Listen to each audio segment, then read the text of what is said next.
시각연의 즐거움 TVN 인사이트. 사랑을 조금 범위를 넓게 잡자면 특히 어른이 되면 점점 느끼는 게 친구가 얼마나 중요한지 점점 느끼잖아요, 사실은.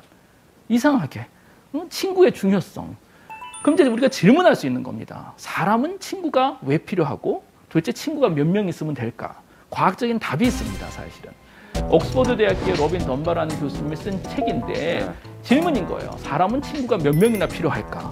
답은 한 147명 정도 있으면 된다는 겁니다, 답이. 답이 있네. 네, 답이 있습니다. 신기하게도. 답이 있죠? 인간은 당연히 우리는 영장류고 우리는 나약하잖아요. 스스로는 살아남을 수가 없습니다. 뭐 우리가 무슨 뿔이 있는 것도 아니고 날개가 있는 것도 아니고 두꺼운 피부를 옷이 있는 것도 아니다 보니까 우리하고 사자하고 싸우면 당연히 사자가 이겨요. 1대1로 싸운다면. 그렇죠. 그렇지만 사람 20명하고 사자 1명이면 우리가 이기겠죠. 우리에겐 그렇기 때문에 이 협업, 사회적인 그룹이 상당히 중요합니다. 쭉 보니까 X축이 이 영장류들의 뇌 크기입니다. Y축이 그룹 크기입니다. 뇌가 작으면 작을수록 그룹이 작습니다.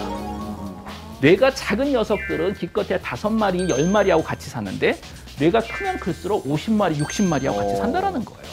근데 저 플롯이 거의 직선을 그을 수 있다 보니까 그럼 사람은 몇 명하고 같이 살아야 될까? 우리는 사실 자연적인 상황이 아니잖아요. 문명을 만들다 보니까 서울에 1000만 명하고 같이 살고 있지만 이건 인조적인 거고 만약에 문명이 없었으면 몇 명하고 사는 게 정답일까 하고 우리의 뇌 크기를 X에다 보고 위로 그냥 올라가는 겁니다. 했더니 대략 147명 정도라는 게 답이고 이 답이 어디서 나오는 걸까? 아주 간단합니다. 우리가 이 사회적인 그룹에서 살게 되면 가장 중요한 게 뭐냐면 나의 위치를 알아야 됩니다. 모든 이 사회 시스템은 피라미드 시스템이기 때문에 맨 위에 대장이 있습니다. 사장님, 회장님, 대장, 알파가 있고 나는 어딘가에 있고 내 위에 누가 있고 내 밑에 누군가가 있습니다. 자, 그렇다면 내가 해야 될 것 중에서 가장 중요한 건 내 위치를 잘 파악해야지 내가 알파한테 까불다가는 죽을 수 있거든요, 사실은. 나보다 약한 애들한테 너무 잘해줬다가는 그거는 시간 낭비인 거고. 그래서 정확하게 내가 어딘가를 알아내기 위해서 무엇이 필요하냐면 그 사회 안에서는 약간의 회계 시스템이 필요합니다. 예를 들어서 내가 쟤한테 바나나를 3개 줬는데 쟤도 나한테 바나나를 3개 준다. 그럼 친구인 거예요. 비슷한 관계인 거예요.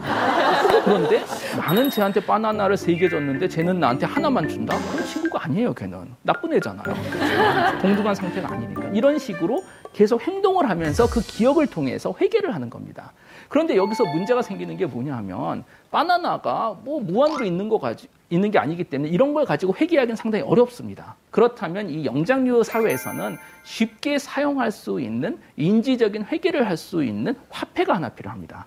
원숭이 집단들은 대부분 시간 사냥하고 뭐 밥 먹고 잠자는 시간 외에는 서로 이를 잡아준다고 알려져 있습니다. 몇 시간씩. 그래서 처음에는 원숭이들이 지저분한 줄 알았어요. 맨날 이 잡고 있으니까. 근데 나중에 보니까 한 30분 정도 이 잡으면 다 잡는다라는 거예요. 그럼 나머지 4-5시간 얘네들이 뭐 하나 하고 봤더니 이 잡는 행동만 한다라는 거예요. 꼬집어주기만 해도 엔도핀이 나와서 행복지수가 높아진대요.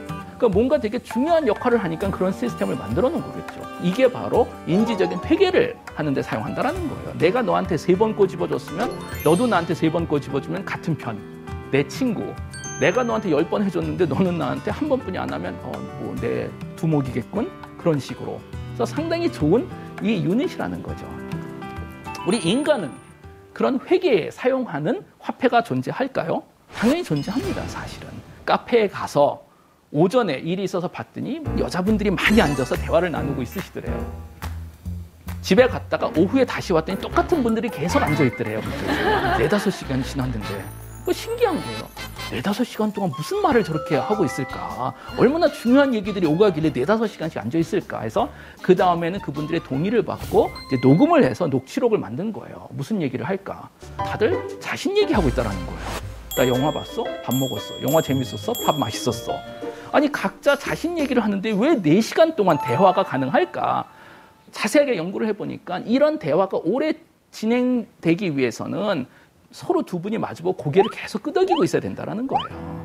이 고개 끄덕이는 게 이 잡아주는 행동이라고 지금은 비슷하게 알려져 있고 해서 서로가 얘기를 할 때 공감을 자주 하면 계속 유지가 됩니다. 그래서 인간은 어떻게 보면 우리에게 소통은 정보 교환이 아니고 공감 교환이라고 지금은 알려져 있고 공감 교환이 사실 남자들이 가장 못하는 겁니다. 여자들은 훨씬 더 공감 교환을 잘한다고 지금은 알려져 있고 또 하나 재밌는 결과는 이런 것이 이런 오프라인에서만 진행되는 게 아니고 온라인에서도 진행된다고 알려져 있고 페북에서 친구들한테 라이크 버튼 눌러주잖아요. 라이크 버튼이 좋아요가 바로 이잡아주는 행동이라는 겁니다. 내가 너한테 5번 좋아요 했는데 너는 나한테 2번? 친구가 아니에요. 무슨 친구야 그게. 내가 상대방한테 10번 좋아요 했더니 그분이 한 번 그래? 하면 그분은 나의 상관인 거예요. 해도 되는 사람이에요. 그 정도로는. 자, 여기서 재밌는 건 저 크기 150명의 크기는 결국 뭐냐면 저 정도 사람들 간의 관계를 우리가 기억할 수 있다는 겁니다.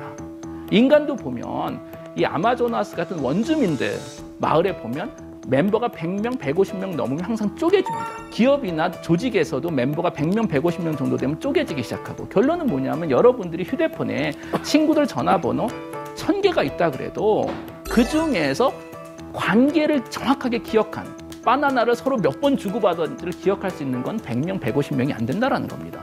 나머지 사람들은 누군지 몰라요, 사실은. 그래서 뇌가 크면 클수록 이 나의 관계에 대한 기억을 기억할 수 있다는 겁니다. 자, 이제 궁금한 거죠. 결국 생물학적으로, 과학적으로 우리가 관계를 가질 수 있는 사람의 숫자는 100명, 150명이 안 되고 더구나 우리 친구는 5명, 10명을 넘을 수가 없다는 겁니다. 그런데 우리는 분명히 이런 도시에서 지금 살고 있는 거잖아요. 수백만 명, 수천만 명하고 같은 나라 사람, 뭐 같은 축구팀 멤버, 내 편, 나의 친구, 페이스북에 3,000명 친구, 이게 왜 어떻게 가능할까라는 질문을 했을 때 저희가 우리 인류의 과거를 우선 갈 필요가 있을 텐데요. 사실 우리의 과거는 그다지 즐겁지가 않습니다. 인간은 스스로 육체적으로 너무 나약하거든요. 저 오른쪽 위에 보시면은 되게 호모 하빌리스의 두개골인 것 같은데 구멍이 2개 있는 거예요. 근데 그걸 나중에 저 표범의 이빨하고 딱 보니까 간격이 완벽하게 맞는 거예요. 원시 시대에는 정말 저희가 1대1로 저런 표범 같은 동물의 먹잇감이었지 않을까. 그런데 궁금한 건 이겁니다. 신기한 건 저 표범 저렇게 무섭고 1대1로 싸우면 우리를 아무 문제 없이 먹잇감으로 살 수 있는 녀석들의 후손은 지금 이런 데 앉아 있습니다. 왜 그럴까? 왜 우리가 저 안에 있지 않고 저 녀석들이 안에 있을까? 비슷하게 보면 인구 증가율을 쭉 보면 인구가 증가하면서 동물들 대부분을 멸종시켰습니다, 사실은. 우리의 경쟁자들을 지구에서 다 없애버린 거죠. 그리고 몇몇 동물들은 대량 생산해서 저희가 아주 또 즐겁게 즐기고 있죠. 어떻게 우리가 이런 걸 할 수가 있을까? 이렇게 나약한 동물이 라는 질문을 우리가 할 수 있다는 겁니다. 교과서적인 답은 이거죠. 인간의 뇌가 가장 크기 때문에 그렇다. 어느 한순간부터 진화를 하면서 인간의 뇌가 동물 또는 침판지들하고는 비교할 수 없을 정도로 어마어마하게 커졌다는 거예요.